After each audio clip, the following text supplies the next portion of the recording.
যারা যে সমস্ত পুলিশরা জনগণকে হয়রানি করবে, আমি এসপি সাহেব বলছি প্রত্যেক পুলিশকে হয়রানিমূলক তাদেরকে আমি বেশি হয়রানি করব। দোষ না করলেও দোষী, দোষী হলেও দোষী, এরকম দেশ চলছে।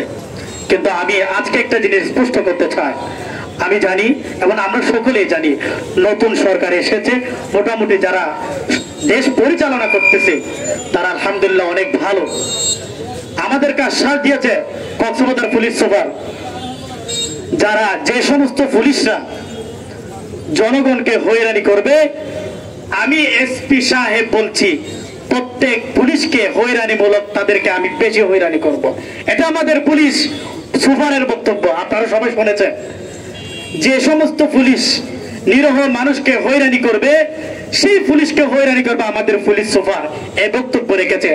আমি চাই পুলিশ সুপারের কাছে আমার অনুরোধ এবং আমার একটা লিপি থাকবে, যারা মোহাম্মদ তামিম রাজাকে নিরীহভাবে রিমান্ডের জন্য দিয়েছে, আমি চাই ওই সমস্ত পুলিশকে শাস্তি দিয়ে হয়রানি করে তামিম রাজাকে আমরা তাকে যেন নিরীহভাবে আমাদের মাঝে আবার ফিরে আসে। একজন ভাইকে ঘুষ নিতে যাওয়াটা কি তাহলে কি তার অপরাধ?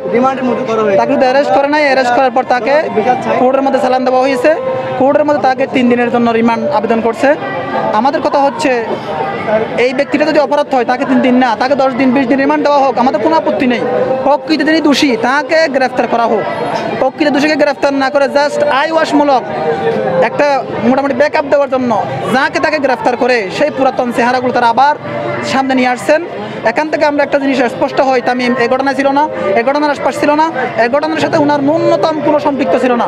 তাহলে সম্পৃক্ত না থাকার পরেও এই পুলিশ বাহিনী জাস্ট আই ওয়াশমূলক একটা ব্যাকআপ দেওয়ার জন্য এই নিরীহ ব্যক্তিদেরকে গ্রেফতার করলো, তাহলে আমাদের এই স্বাধীনতার দ্বারা কি লাভ হলো? ছাত্র জনতা যতটুকু দেখেছি তাসিন ভাইয়ের কারণে ততটুকু সেভ হয়েছে।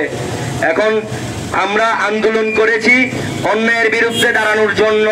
আমরা যেদিকে আমরা কারো পক্ষে আসি নাই, আমরা ছাত্র জনতা সব সময় ন্যায়ের পক্ষে ছিলাম, ন্যায়ের পক্ষে আন্দোলন করেছি, ন্যায়ের পক্ষে থাকবো। তামিম ভাই তার আপন ভাইকে দেখতে গেছিল, কি হয়েছে তা দেখতে গেছিল, ওইখানে তামিম ভাইকে চা দিয়ে বিস্কিট দিয়ে আপ্যায়ন করে পুলিশে ওনাকেও চালান দিয়ে দিছে। আমরা এটা কাম্য করি না। পুলিশ এখনো দেখা যাচ্ছে অনেক পুলিশ চেঞ্জ হয়েছে, কিন্তু ৬০০০ পুলিশ এখনো কক্সবাজারের মধ্যে আছে।